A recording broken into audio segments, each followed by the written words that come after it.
Assalamualaikum warahmatullahi wabarakatuh. Perkenalkan, kami dari kelompok 9 ingin mempresentasikan psikoanalisis sosial dari Karen Horney. Kami dari kelompok 9 yang beranggotakan Marsha Aurelia Sagita G1C121020, Velia Siti Grishana G1C121024, Aldino Gustriansyah G1C121028, dan terakhir Mima Miftahul Fatwa G1C121092. A. Kecemasan dan konflik. Menurut Horney, semua orang mengalami creator anxiety. Perasaan kecemasan yang normal muncul pada masa bayi, ketika bayi yang lahir dalam keadaan tak berdaya dan rentan itu dihadapkan dengan kekuatan alam yang keras dan tidak bisa dikontrol. Bimbingan yang penuh kasih sayang dan cinta pada awal kehidupan membantu bayi belajar menangani situasi bahaya tersebut. Sebaliknya, tanpa bimbingan yang memadai, bayi akan mengembangkan basic anxiety, basic hostility, dan terkadang neurotic distress. Yang pertama ada kecemasan dasar dan permusuhan dasar, yang bisa disebut juga dengan basic anxiety dan basic hostility. Kecemasan dasar berasal dari takut, suatu peningkatan yang berbahaya dari perasaan tak berteman dan tak berdaya dalam dunia penuh ancaman. Kecemasan dasar selalu dibarengi oleh permusuhan dasar, berasal dari perasaan marah, suatu predisposisi untuk mengantisipasi bahaya dari orang lain dan mencurigai orang lain. Bersama-sama, kecemasan permusuhan membuat orang yakin bahwa dirinya harus dijaga untuk melindungi keamanannya. Yang kedua ada konflik interpersonal, kebebasan versus kesepian. Konflik adalah pertentangan antar kekuatan yang berhadapan dalam fungsi manusia yang tidak dapat dihindari. Mengalami konflik tidak berarti mengidap neurotik. Perbedaan konflik normal dan konflik neurotik adalah taraf atau tinggi rendahnya. Setiap orang memakai berbagai cara untuk mempertahankan diri melawan penolakan, permusuhan, dan persaingan dari orang lain.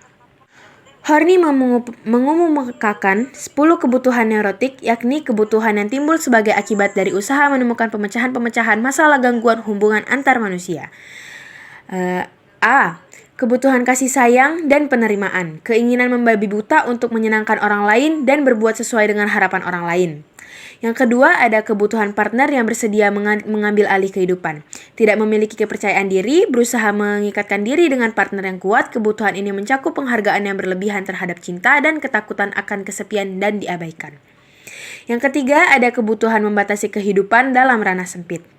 Yang keempat ada kekuasaan. Yang kelima kebutuhan mengeksploitasi orang lain. Yang keenam ada kebutuhan pengakuan sosial atau prestise.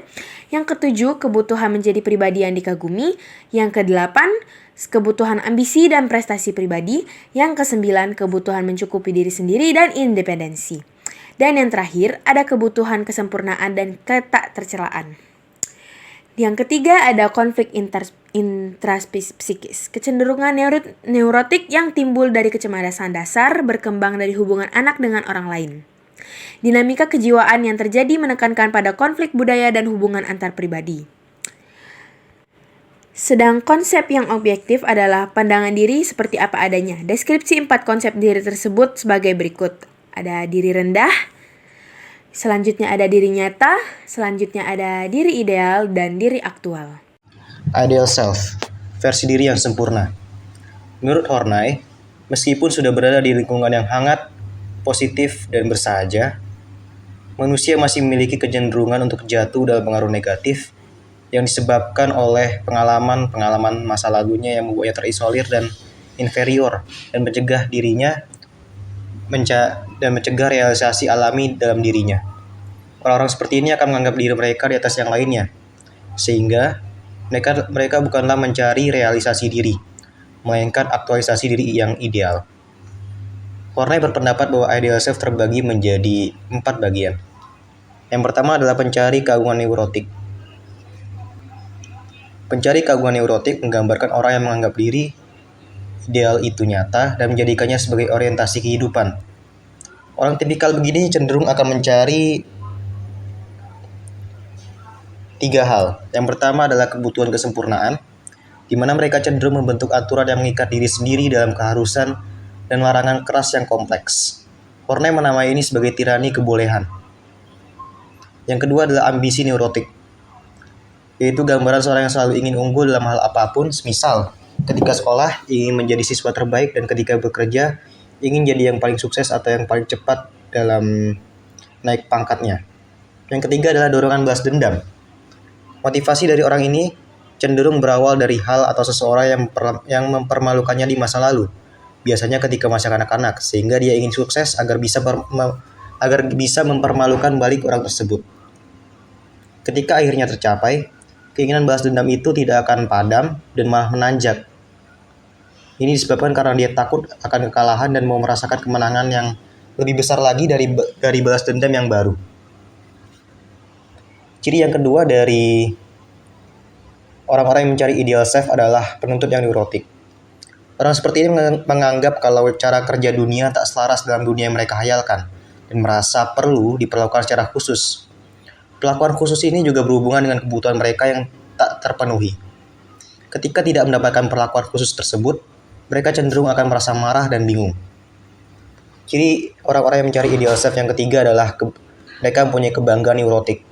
Ini berbeda dengan kebanggaan atau penghargaan diri biasa yang sehat dan berdasarkan pencapaian realistik serta diekspresikan secara bermartabat.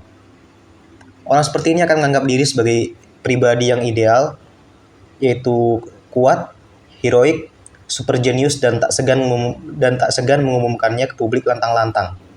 Bila ada yang menolak atau tidak sejalan dengan ekspresi dari pembanggaan dirinya, maka mereka akan cenderung menghindari orang itu dan mengikatkan diri ke institusi yang memiliki prestis secara sosial. Ciri yang keempat dari ideal self adalah orang itu cenderung menghina diri sendiri, atau yang sebutannya adalah self-despise. Orang yang mencari aktualisasi diri pada akhirnya menemukan dirinya ternyata jauh dari versi idealnya yang khayal dan fantastis itu. Versi idealnya ini tak hanya menjadi sosok hantu yang tak pernah ada, tapi menjadi alat ukur diri yang telah melekat sehingga ketika tidak sesuai, mereka mulai memandang rendah diri sendiri. Menurut Horney, ada 6 bentuk ekspresi yang mereka lakukan. Pertama, menuntut kebutuhan diri tanpa takaran pasti. Orang tipe ini akan terus-menerus menuntut dirinya tanpa patokan yang jelas, dan meskipun sudah mencapai keberhasilan, dia tak akan merasa cukup kecuali mencapai kesempurnaan. Yang kedua adalah dia akan terus menyalahkan diri tanpa ampun. Orang seperti ini akan mencaci maki diri sendiri dan selalu merasa was-was kalau kelemahannya akan terungkap. Ciri yang ketiga adalah dia cenderung suka menghina diri. Dia akan memandang rendah, meremehkan, dan meragukan diri sendiri. Orang seperti ini juga akan menganggap kalau diri mereka terlalu rendah untuk maju dan berprestasi. Ciri yang keempat adalah frustasi diri. Meskipun sekilas mirip, ini berbeda dengan disiplin diri. Disiplin diri mengutamakan diri melakukan sesuatu yang kurang menyenangkan untuk mendapat hasil yang masuk akal. Contoh, seseorang rela tidak main game atau jalan bersama teman seharian karena ingin belajar untuk ujian. Sedangkan frustasi diri memaksa diri untuk melakukan hal tak menyenangkan karena merasa bertanggung jawab atau tidak pantas untuk suatu hal yang bersifat khayal. Misal, seseorang tidak mau memakai pakaian bagus karena merasa apapun yang dia pakai akan terasa jelek karena merasa wajahnya jelek. Ciri yang kelima dari orang-orang yang suka menghina diri ini adalah mereka cenderung menyiksa diri. Orang seperti ini cenderung berusaha mengubah ketidakpuasan dan rasa sakit yang diterimanya dari gagalnya aktualisasi diri menjadi kenikmatan, yang mana disebut sebagai sindrom masokis atau masokisme. Mereka juga akan cenderung mencari hal-hal yang bisa membahayakan diri sendiri seperti tidak ingin minum obat supaya berlarut-larut dalam penyakit, menyilet pergelangan tangan, hingga mengajak berkelahi siapapun. Yang keenam adalah tingkah laku dan dorongan merusak diri.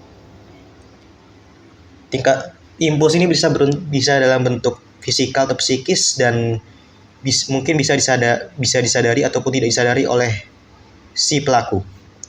Bentuknya meliputi tindakan yang benar-benar ditunjukkan untuk menghancurkan diri sendiri, seperti merokok, mabuk, memutus lingkar pertemanan yang sehat, hingga bunuh diri. B. Mengatasi konflik. 1. Gaya hubungan interpersonal. Ada 3 macam gaya hubungan interpersonal, yaitu kecenderungan mendekat, kecenderungan menentang, dan kecenderungan menjauh.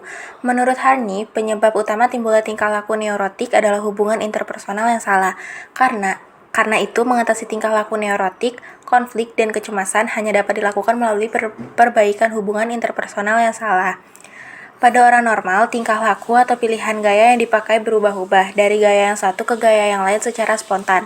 Pada pengidap neurotik, pilihan gaya cenderung tetap, tidak berubah, memakai satu gaya secara kompulsif.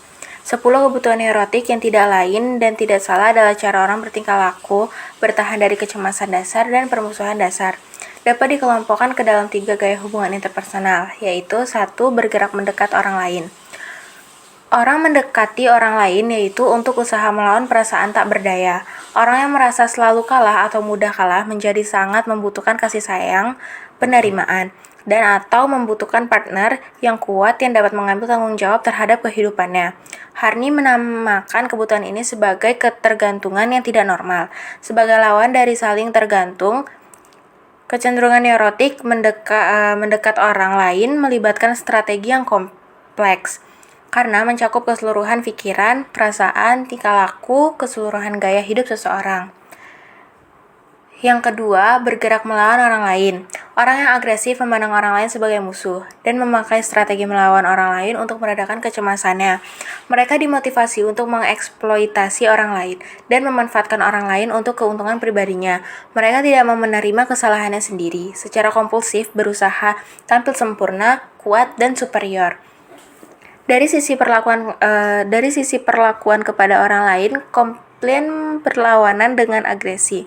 Komplain mengharapkan kasih sayang dari orang lain, sedangkan agresif memandang orang lain sebagai musuh. Namun, keduanya sama dari segi perolehan kepuasan, yaitu sama-sama memperoleh kepuasan dari luar dari orang lain. Yang terakhir, bergerak menjauh dari orang lain. Untuk mengatasi konflik dasar isolasi, orang justru memisahkan diri memakai kecenderungan neurotik menjauh dari orang lain. Strategi ini adalah ekspresi kebutuhan, keleluasaan pribadi, kemandirian, dan kecukupan diri sendiri. Kebutuhan yang semacam itu bisa menimbulkan tingkah laku yang positif, tetapi juga bisa negatif. Penderita neurotik mengalami keterdekatan dengan orang lain sebagai pengalaman yang sangat menyakitkan. Akibatnya, mereka menjadi kompulsif menjauhi orang lain, memperoleh otonomi dan keterpisahan. Mereka sering membangun dunianya sendiri dan menolak untuk mengikuti orang lain.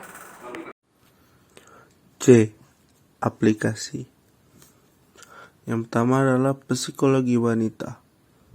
Sebagai pengikut Freud, Horney berangsur-angsur menyadari bahwa pandangan psikoanalitik tradisional mengenai wanita tidak seimbang. Dia kemudian mengembangkan sendiri teori psikologi wanita yang menolak beberapa konsep dasar Freud. Perbedaan pria dan wanita. Menurut Horney, bukan sekedar perbedaan anatomi, tetapi lebih sebagai perbedaan harapan sosial dan kultural. Pria yang menundukkan dan mengatur wanita, dan wanita yang menghina atau mencemburui pria, mereka melakukan hal itu karena kepentingan neurotik yang merajalela di berbagai masyarakat. Dan menurut Horney, kecemasan dasarlah yang menjadi akar keinginan laki-laki menaklukkan wanita dan keinginan wanita menghina. Yang kedua yaitu Oedipus kompleks. Horney mengakui adanya Oedipus kompleks. Hanya saja, hal itu berhubungan dengan kondisi lingkungan tertentu, bukan berhubungan dengan perkembangan biologis. Kalau Oedipus kompleks itu hasil dari anatomi, maka peristiwa itu bersifat universal sebagaimana yang dikemukakan Freud. Namun, menurut Horney, tidak ada bukti keuniversalnya. Menurutnya, Oedipus hanya ditemukan pada beberapa orang, dan itu merupakan ekspresi neurotik kebutuhan cinta yang bersama-sama dengan 9 kebutuhan lainnya pada usia dini. Yang ketiga adalah cemburu penis. Horney menolak konsep penis envy dari Freud dan cenderung mengikuti pikiran Adler. Banyak perempuan yang memiliki maskulin protes, keyakinan patologik bahwa laki-laki lebih superior dari perempuan, yang kemudian menjadi keinginan neurotik untuk menjadi laki-laki. Keinginan itu bukan karena cemburu penis, tetapi lebih sebagai kecemburuan terhadap penilaian dan hak berlebih yang diberikan budaya kepada laki-laki. Yang kedua ada psikoterapi. Menurut Horney, neurosis berkembang dari konflik dasar yang mulai muncul pada masa kanak-kanak. Ketika orang berusaha mengatasi konflik dasar itu, mereka umumnya memakai salah satu atau semua dari kecenderungan neurotik, yakni bergerak mendekat, melawan, atau menjauh. Tujuan terapi Horney adalah membantu klien secara bertahap berkembang ke arah realisasi diri, berhenti dari berfantasi diri ideal, melepaskan pencarian kemasyuran neurotik, dan mengubah benci diri menjadi nerima diri nyata. Taktik itu dapat mengatasi konflik, tapi juga dapat membuat orang terdorong semakin jauh dari aktualisasi diri nyata, dan terperangkap semakin dalam di spiral neurotik. Evaluasi. Karen Horney lebih dikenal di bidang psikoanalisis, terutama yang berkaitan dengan neurosis. Pandangan Horney banyak memberi perspektif baru untuk memahami orang-orang yang memiliki gejala neurotik, dan bisa dijadikan panduan bagi guru, terapis, dan orang tua. Kendati demikian, sama seperti Freud, Horney melandaskan teorinya sebatas pada pengalaman klinisnya setelah menangani orang-orang dengan gejala neurotik dan tidak memakai data spesifik. Sehingga, kebenaran dari teori ini bisa dibilang hanyalah spekulasi yang sukar diuji. Namun, tak dapat dimungkiri kalau organisasi pengetahuan dari teori neurosisnya cukup signifikan.